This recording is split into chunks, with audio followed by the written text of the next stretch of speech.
स्वामी समर्थ. नमस्कार प्रिय स्वामी भक्तांनो. हा व्हिडिओ तुमच्या समोर येणे हा केवळ योगायोग नाही, तर बाळा नीट लक्ष देऊन ऐक आजचा हा मंत्र. हा काही साधारण मंत्र नाही. साक्षात अक्कलकोट निवासी श्री स्वामी समर्थांचा हा शक्तीची साधना आहे. हा व्हिडिओ अचानक तुझ्या समोर आला आहे, याचा अर्थ स्वामींचा तुझ्यावर विशेष कृपा आहे आणि ते तुझ्यासाठी काहीतरी मोठे करत आहेत. आयुष्यात योग्य वेळ आता आली आहे. तुझे नशीब आता पालटणार आहे. हा महामंत्र अतिशय प्रभावशाली आहे. यात तुझे भाग्य बदलण्याची ताकद आहे. जर तू नियमितपणे याचे स्मरण केलेस तर तुझी आत्मशक्ती वाढेल. आयुष्यातील सर्व कठीण गोष्टी सोप्या होतील. लवकरच तुझ्या जीवनात आर्थिक अडचणी दूर होतील. श्री गुरु दत्तात्रयांच्या आशीर्वादाने तुला तुझ्या कार्यात यश मिळेल. तुझी बुद्धी तल्लख होईल आणि कामात येणारे सर्व अडथळे श्री स्वामी समर्थ महाराज दूर करतील.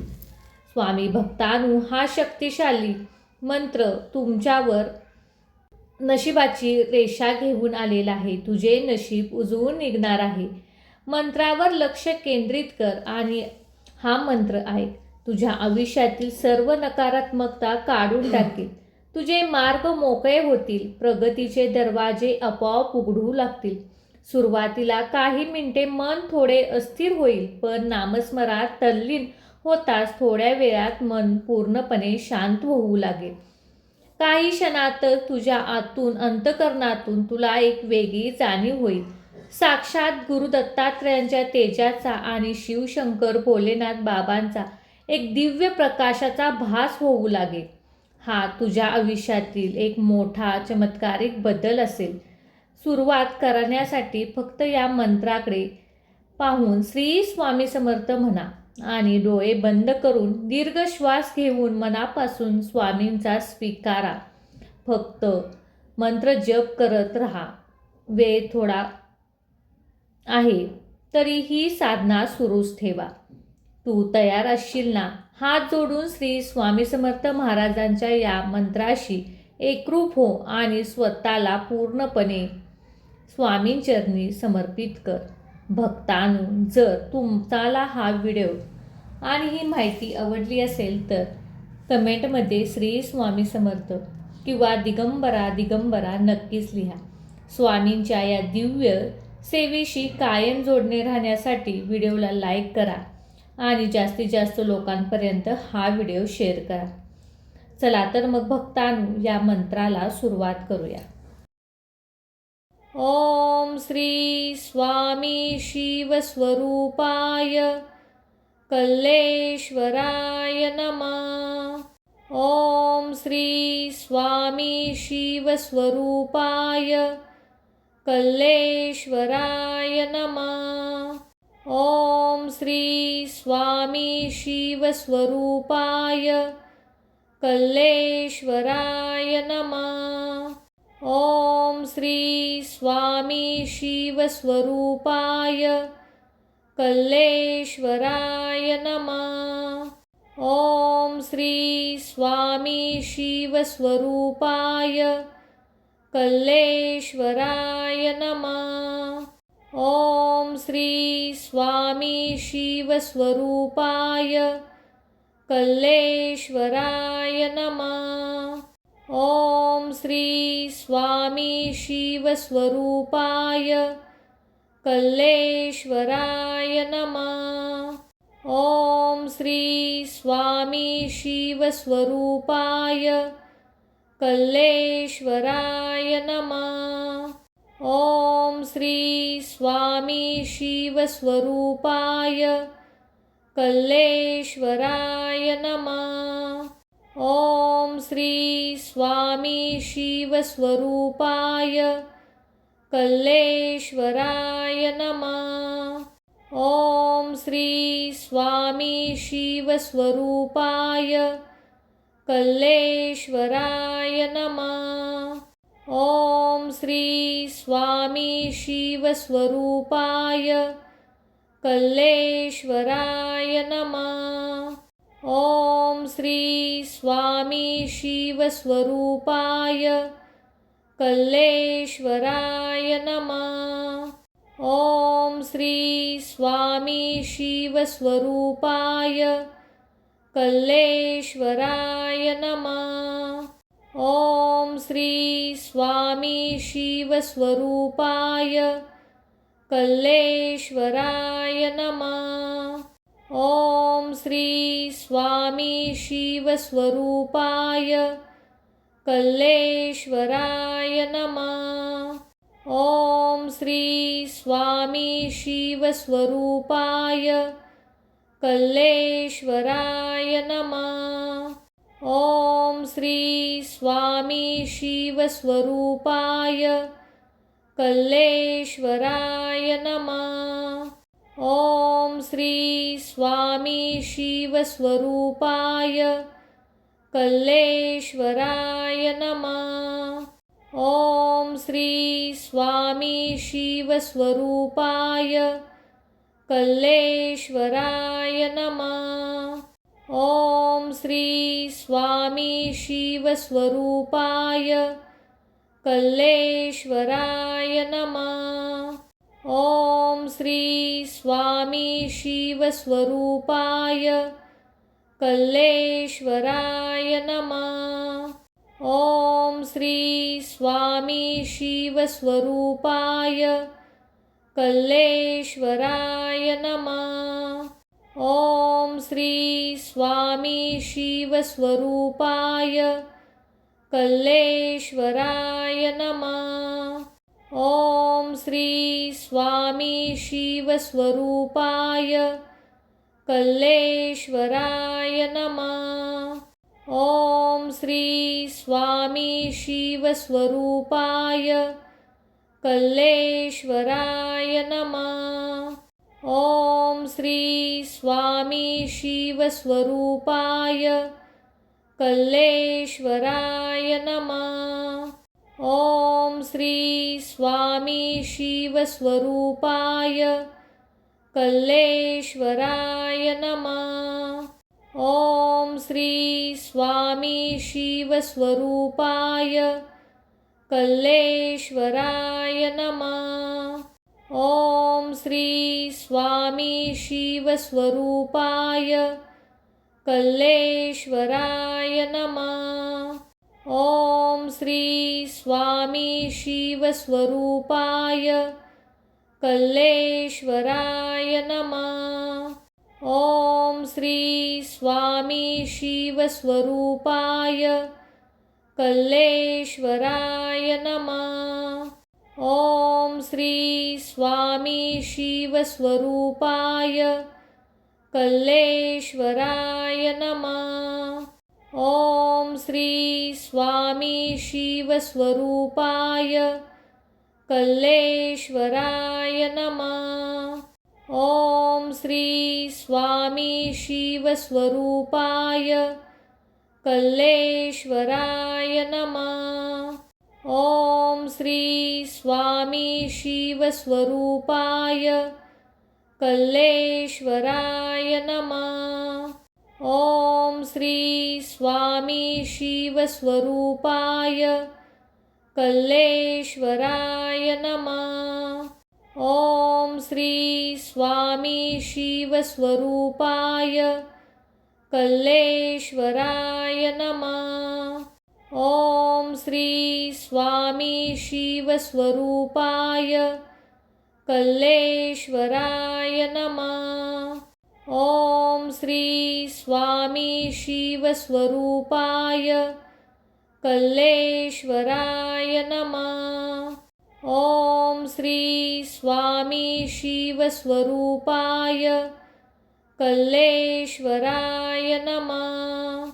ओम श्री स्वामी शिवस्वरूपाय कल्लेश्वराय नमः। ओम श्री स्वामी शिवस्वरूपाय कल्लेश्वराय नमः। ओम श्री स्वामी शिवस्वरूपाय कल्लेश्वराय नमः। ओम श्री स्वामी शिवस्वरूपाय कल्लेश्वराय नमः। ओम श्री स्वामी शिवस्वरूपाय कल्लेश्वराय नमः। ओम श्री स्वामी शिवस्वरूपाय कल्लेश्वराय नमः। ओम श्री स्वामी शिवस्वरूपाय कल्लेश्वराय नमः।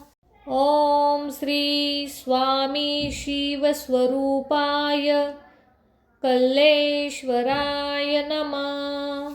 ओम श्री स्वामी शिवस्वरूपाय कल्लेश्वराय नमः।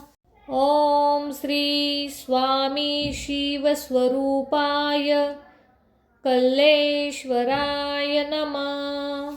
ओम श्री स्वामी शिवस्वरूपाय कल्लेश्वराय नमः।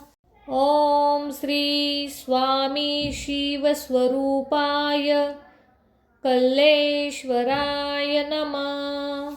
ओम श्री स्वामी शिवस्वरूपाय कल्लेश्वराय नमः।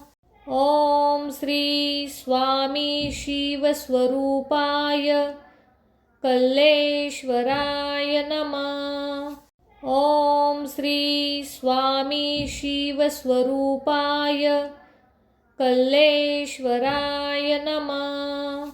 ओम श्री स्वामी शिवस्वरूपाय कल्लेश्वराय नमः।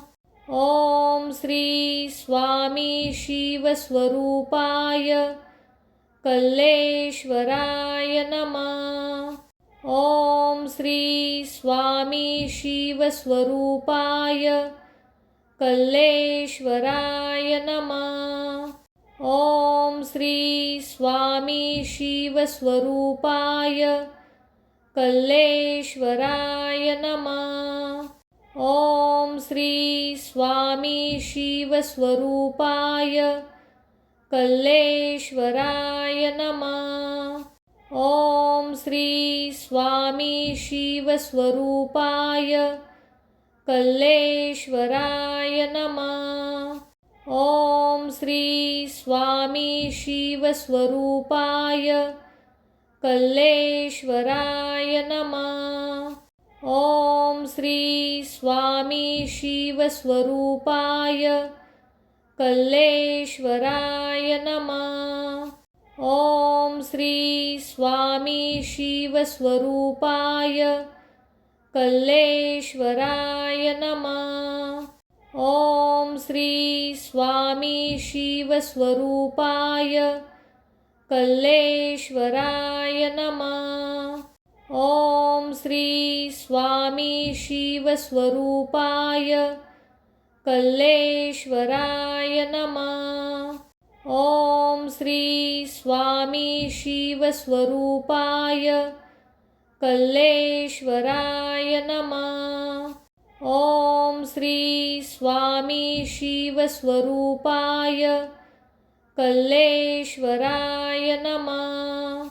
ओम श्री स्वामी शिवस्वरूपाय कल्लेश्वराय नमः।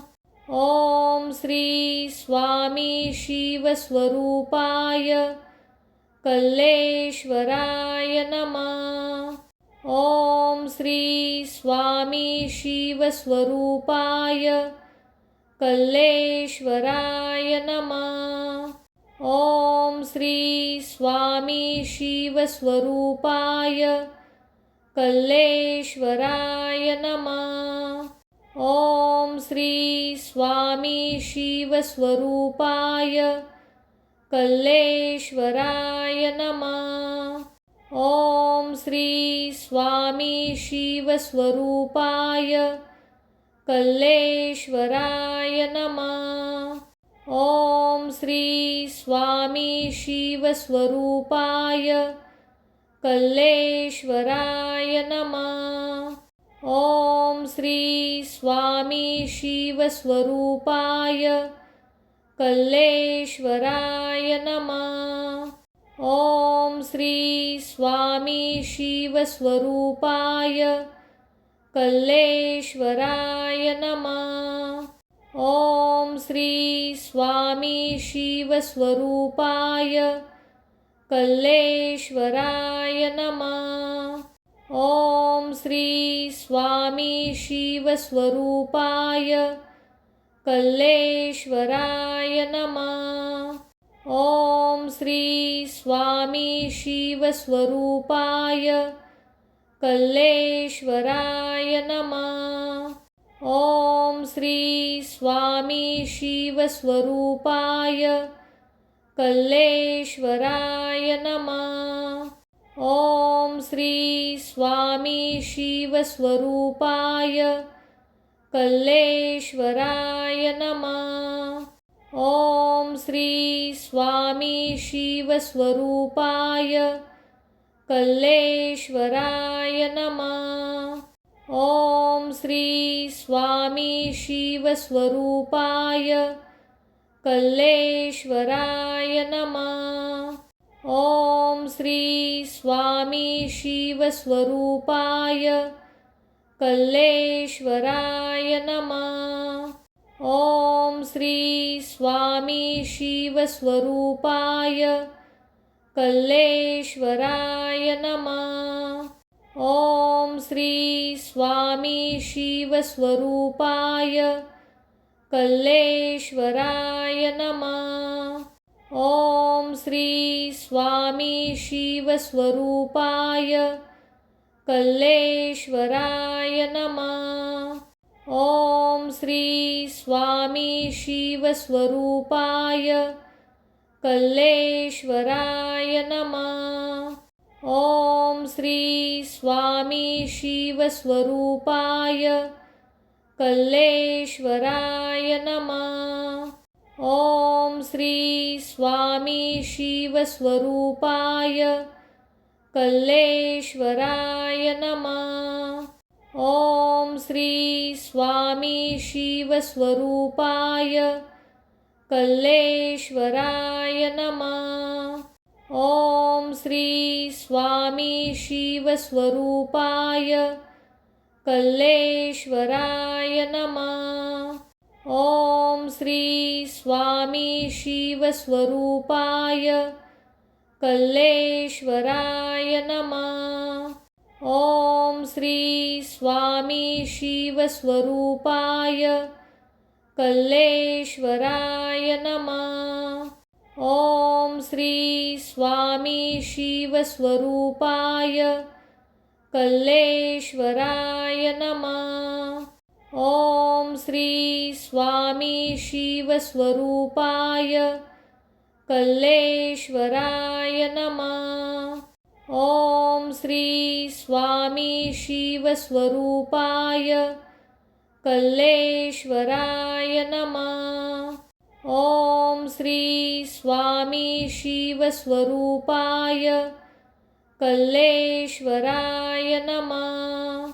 ओम श्री स्वामी शिवस्वरूपाय कल्लेश्वराय नमः। ओम श्री स्वामी शिवस्वरूपाय कल्लेश्वराय नमः। ओम श्री स्वामी शिवस्वरूपाय कल्लेश्वराय नमः। ओम श्री स्वामी शिवस्वरूपाय कल्लेश्वराय नमः। ओम श्री स्वामी शिवस्वरूपाय कल्लेश्वराय नमः। ओम श्री स्वामी शिवस्वरूपाय कल्लेश्वराय नमः। ओम श्री स्वामी शिवस्वरूपाय कल्लेश्वराय नमः। ओम श्री स्वामी शिवस्वरूपाय कल्लेश्वराय नमः।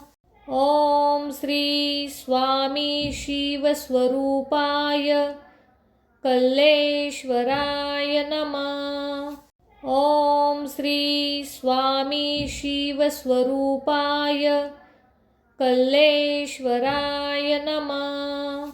ओम श्री स्वामी शिवस्वरूपाय कल्लेश्वराय नमः। ओम श्री स्वामी शिवस्वरूपाय कल्लेश्वराय नमः। ओम श्री स्वामी शिवस्वरूपाय कल्लेश्वराय नमः। ओम श्री स्वामी शिवस्वरूपाय कल्लेश्वराय नमः।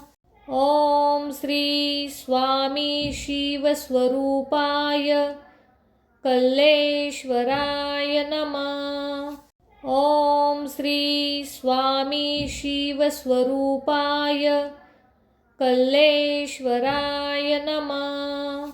ओम श्री स्वामी शिवस्वरूपाय कल्लेश्वराय नमः। ओम श्री स्वामी शिवस्वरूपाय कल्लेश्वराय नमः। ओम श्री स्वामी शिवस्वरूपाय कल्लेश्वराय नमः। ओम श्री स्वामी शिवस्वरूपाय कल्लेश्वराय नमः। ओम श्री स्वामी शिवस्वरूपाय कल्लेश्वराय नमः। ओम श्री स्वामी शिवस्वरूपाय कल्लेश्वराय नमः। ओम श्री स्वामी शिवस्वरूपाय कल्लेश्वराय नमः। ओम श्री स्वामी शिवस्वरूपाय कल्लेश्वराय नमः। ओम श्री स्वामी शिवस्वरूपाय कल्लेश्वराय नमः। ओम श्री स्वामी शिवस्वरूपाय कल्लेश्वराय नमः। ओम श्री स्वामी शिवस्वरूपाय कल्लेश्वराय नमः। ओम श्री स्वामी शिवस्वरूपाय कल्लेश्वराय नमः। ओम श्री स्वामी शिवस्वरूपाय कल्लेश्वराय नमः। ओम श्री स्वामी शिवस्वरूपाय कल्लेश्वराय नमः। ओम श्री स्वामी शिवस्वरूपाय कल्लेश्वराय नमः। ओम श्री स्वामी शिवस्वरूपाय कल्लेश्वराय नमः। ओम श्री स्वामी शिवस्वरूपाय कल्लेश्वराय नमः।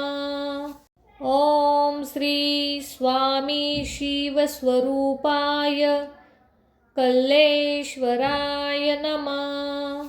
ओम श्री स्वामी शिवस्वरूपाय कल्लेश्वराय नमः।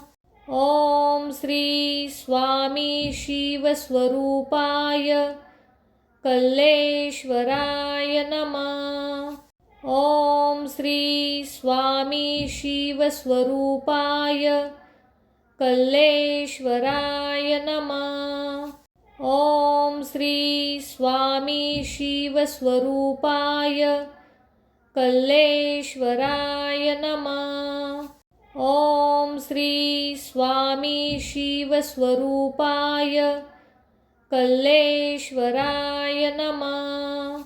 ओम श्री स्वामी शिवस्वरूपाय कल्लेश्वराय नमः। ओम श्री स्वामी शिवस्वरूपाय कल्लेश्वराय नमः। ओम श्री स्वामी शिवस्वरूपाय कल्लेश्वराय नमः। ओम श्री स्वामी शिवस्वरूपाय कल्लेश्वराय नमः। ओम श्री स्वामी शिवस्वरूपाय कल्लेश्वराय नमः। ओम श्री स्वामी शिवस्वरूपाय कल्लेश्वराय नमः। ओम श्री स्वामी शिवस्वरूपाय कल्लेश्वराय नमः। ओम श्री स्वामी शिवस्वरूपाय कल्लेश्वराय नमः। ओम श्री स्वामी शिवस्वरूपाय कल्लेश्वराय नमः। ओम श्री स्वामी शिवस्वरूपाय कल्लेश्वराय नमः। ओम श्री स्वामी शिवस्वरूपाय कल्लेश्वराय नमः। ओम श्री स्वामी शिवस्वरूपाय कल्लेश्वराय नमः। ओम श्री स्वामी शिवस्वरूपाय कल्लेश्वराय नमः। ओम श्री स्वामी शिवस्वरूपाय कल्लेश्वराय नमः। ओम श्री स्वामी शिवस्वरूपाय कल्लेश्वराय नमः। ओम श्री स्वामी शिवस्वरूपाय कल्लेश्वराय नमः। ओम श्री स्वामी शिवस्वरूपाय कल्लेश्वराय नमः। ओम श्री स्वामी शिवस्वरूपाय कल्लेश्वराय नमः। ओम श्री स्वामी शिवस्वरूपाय कल्लेश्वराय नमः। ओम श्री स्वामी शिवस्वरूपाय कल्लेश्वराय नमः। ओम श्री स्वामी शिवस्वरूपाय कल्लेश्वराय नमः। ओम श्री स्वामी शिवस्वरूपाय कल्लेश्वराय नमः। ओम श्री स्वामी शिवस्वरूपाय कल्लेश्वराय नमः। ओम श्री स्वामी शिवस्वरूपाय कल्लेश्वराय नमः। ओम श्री स्वामी शिवस्वरूपाय कल्लेश्वराय नमः। ओम श्री स्वामी शिवस्वरूपाय कल्लेश्वराय नमः। ओम श्री स्वामी शिवस्वरूपाय कल्लेश्वराय नमः। ओम श्री स्वामी शिवस्वरूपाय कल्लेश्वराय नमः। ओम श्री स्वामी शिवस्वरूपाय कल्लेश्वराय नमः। ओम श्री स्वामी शिवस्वरूपाय कल्लेश्वराय नमः। ओम श्री स्वामी शिवस्वरूपाय कल्लेश्वराय नमः। ओम श्री स्वामी शिवस्वरूपाय कल्लेश्वराय नमः। ओम श्री स्वामी शिवस्वरूपाय कल्लेश्वराय नमः। ओम श्री स्वामी शिवस्वरूपाय कल्लेश्वराय नमः। ओम श्री स्वामी शिवस्वरूपाय कल्लेश्वराय नमः। ओम श्री स्वामी शिवस्वरूपाय कल्लेश्वराय नमः। ओम श्री स्वामी शिवस्वरूपाय कल्लेश्वराय नमः। ओम श्री स्वामी शिवस्वरूपाय कल्लेश्वराय नमः। ओम श्री स्वामी शिवस्वरूपाय कल्लेश्वराय नमः। ओम श्री स्वामी शिवस्वरूपाय कल्लेश्वराय नमः। ओम श्री स्वामी शिवस्वरूपाय कल्लेश्वराय नमः।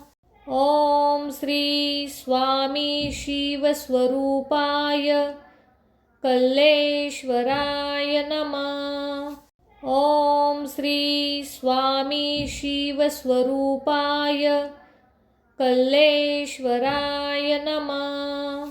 ओम श्री स्वामी शिवस्वरूपाय कल्लेश्वराय नमः।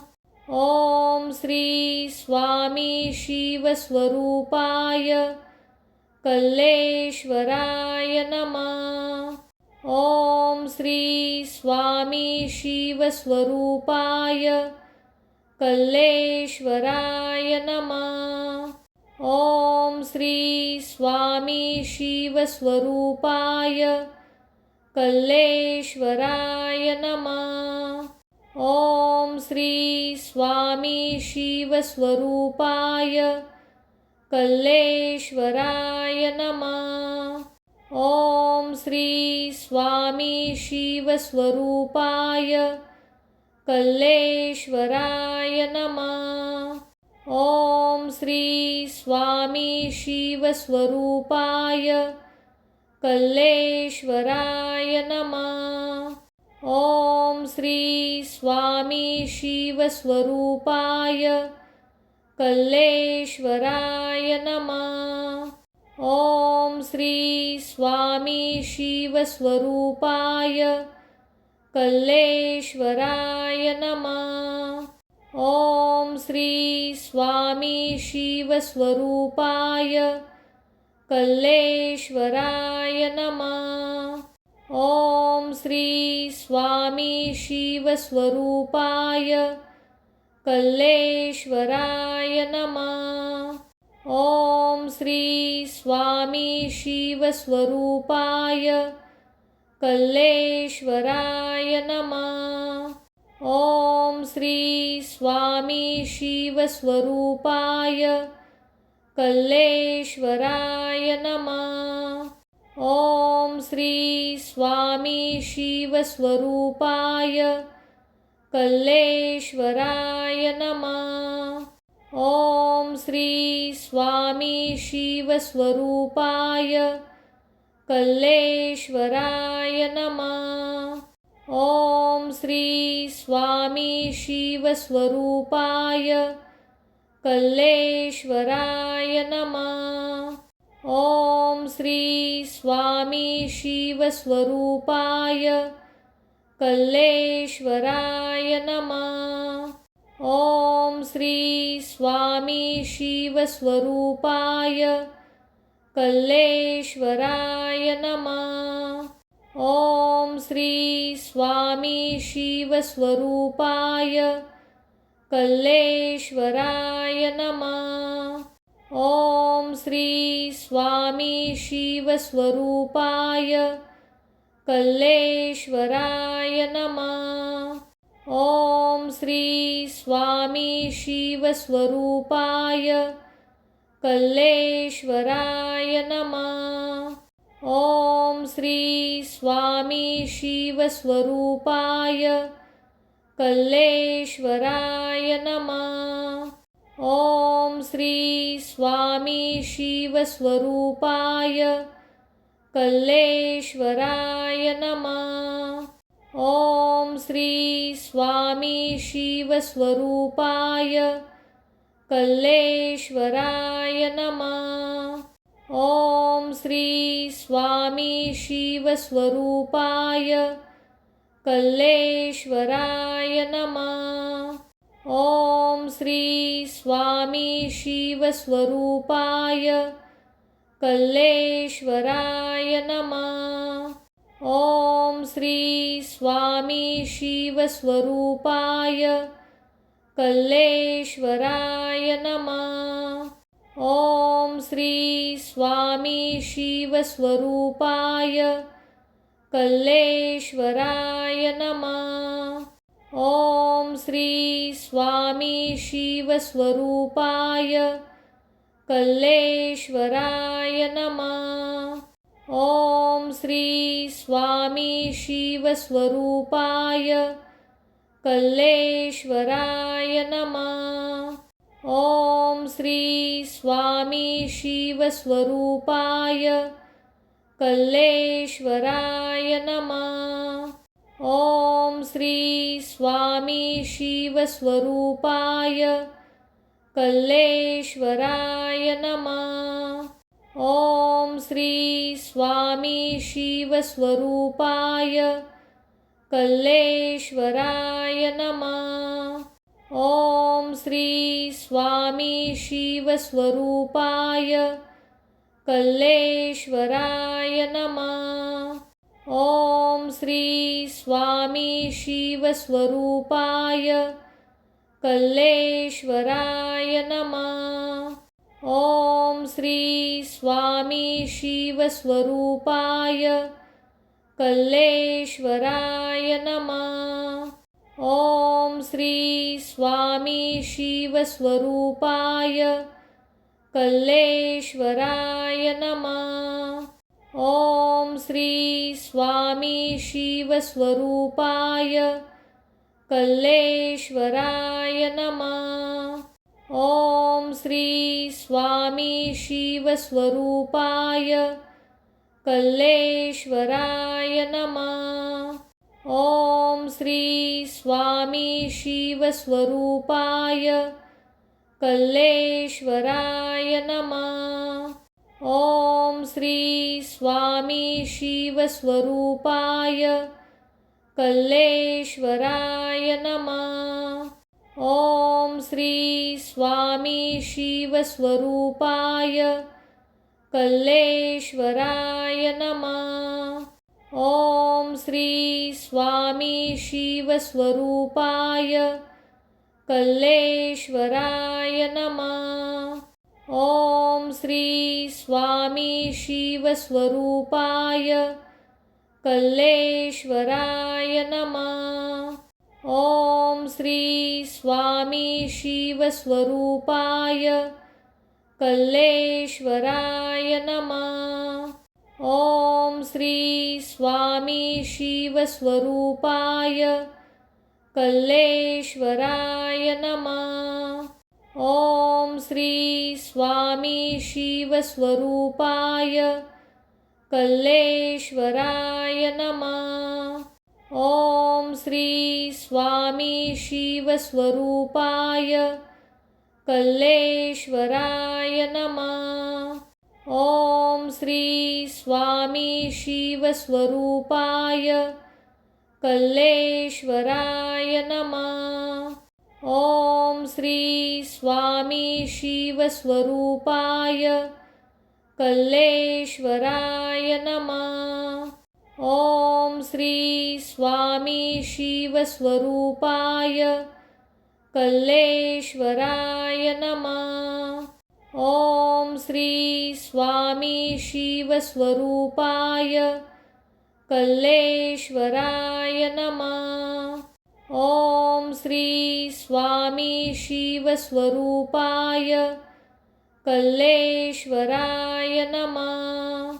ओम श्री स्वामी शिवस्वरूपाय कल्लेश्वराय नमः। ओम श्री स्वामी शिवस्वरूपाय कल्लेश्वराय नमः। ओम श्री स्वामी शिवस्वरूपाय कल्लेश्वराय नमः।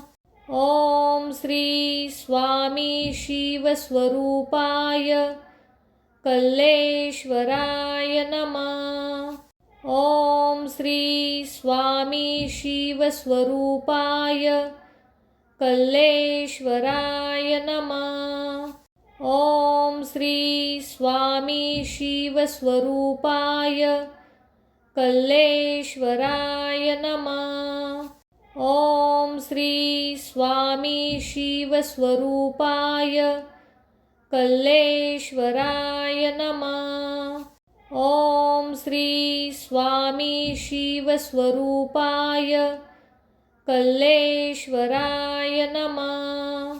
ओम श्री स्वामी शिवस्वरूपाय कल्लेश्वराय नमः। ओम श्री स्वामी शिवस्वरूपाय कल्लेश्वराय नमः। ओम श्री स्वामी शिवस्वरूपाय कल्लेश्वराय नमः। ओम श्री स्वामी शिवस्वरूपाय कल्लेश्वराय नमः। ओम श्री स्वामी शिवस्वरूपाय कल्लेश्वराय नमः। ओम श्री स्वामी शिवस्वरूपाय कल्लेश्वराय नमः। ओम श्री स्वामी शिवस्वरूपाय कल्लेश्वराय नमः। ओम श्री स्वामी शिवस्वरूपाय कल्लेश्वराय नमः। ओम श्री स्वामी शिवस्वरूपाय कल्लेश्वराय नमः। ओम श्री स्वामी शिवस्वरूपाय कल्लेश्वराय नमः। ओम श्री स्वामी शिवस्वरूपाय कल्लेश्वराय नमः। ओम श्री स्वामी शिवस्वरूपाय कल्लेश्वराय नमः। ओम श्री स्वामी शिवस्वरूपाय कल्लेश्वराय नमः। ओम श्री स्वामी शिवस्वरूपाय कल्लेश्वराय नमः। ओम श्री स्वामी शिवस्वरूपाय कल्लेश्वराय नमः। ओम श्री स्वामी शिवस्वरूपाय कल्लेश्वराय नमः। ओम श्री स्वामी शिवस्वरूपाय कल्लेश्वराय नमः। ओम श्री स्वामी शिवस्वरूपाय कल्लेश्वराय नमः। ओम श्री स्वामी शिवस्वरूपाय कल्लेश्वराय नमः। ओम श्री स्वामी शिवस्वरूपाय कल्लेश्वराय नमः। ओम श्री स्वामी शिवस्वरूपाय कल्लेश्वराय नमः। ओम श्री स्वामी शिवस्वरूपाय कल्लेश्वराय नमः। ओम श्री स्वामी शिवस्वरूपाय कल्लेश्वराय नमः। ओम श्री स्वामी शिवस्वरूपाय कल्लेश्वराय नमः। ओम श्री स्वामी शिवस्वरूपाय कल्लेश्वराय नमः। ओम श्री स्वामी शिवस्वरूपाय कल्लेश्वराय नमः। ओम श्री स्वामी शिवस्वरूपाय कल्लेश्वराय नमः। ओम श्री स्वामी शिवस्वरूपाय कल्लेश्वराय नमः। ओम श्री स्वामी शिवस्वरूपाय कल्लेश्वराय नमः। ओम श्री स्वामी शिवस्वरूपाय कल्लेश्वराय नमः। ओम श्री स्वामी शिवस्वरूपाय कल्लेश्वराय नमः। ओम श्री स्वामी शिवस्वरूपाय कल्लेश्वराय नमः। ओम श्री स्वामी शिवस्वरूपाय कल्लेश्वराय नमः। ओम श्री स्वामी शिवस्वरूपाय कल्लेश्वराय नमः। ओम श्री स्वामी शिवस्वरूपाय कल्लेश्वराय नमः। ओम श्री स्वामी शिवस्वरूपाय कल्लेश्वराय नमः। ओम श्री स्वामी शिवस्वरूपाय कल्लेश्वराय नमः। ओम श्री स्वामी शिवस्वरूपाय कल्लेश्वराय नमः। ओम श्री स्वामी शिवस्वरूपाय कल्लेश्वराय नमः।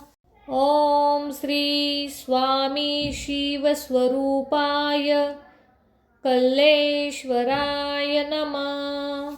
ओम श्री स्वामी शिवस्वरूपाय कल्लेश्वराय नमः।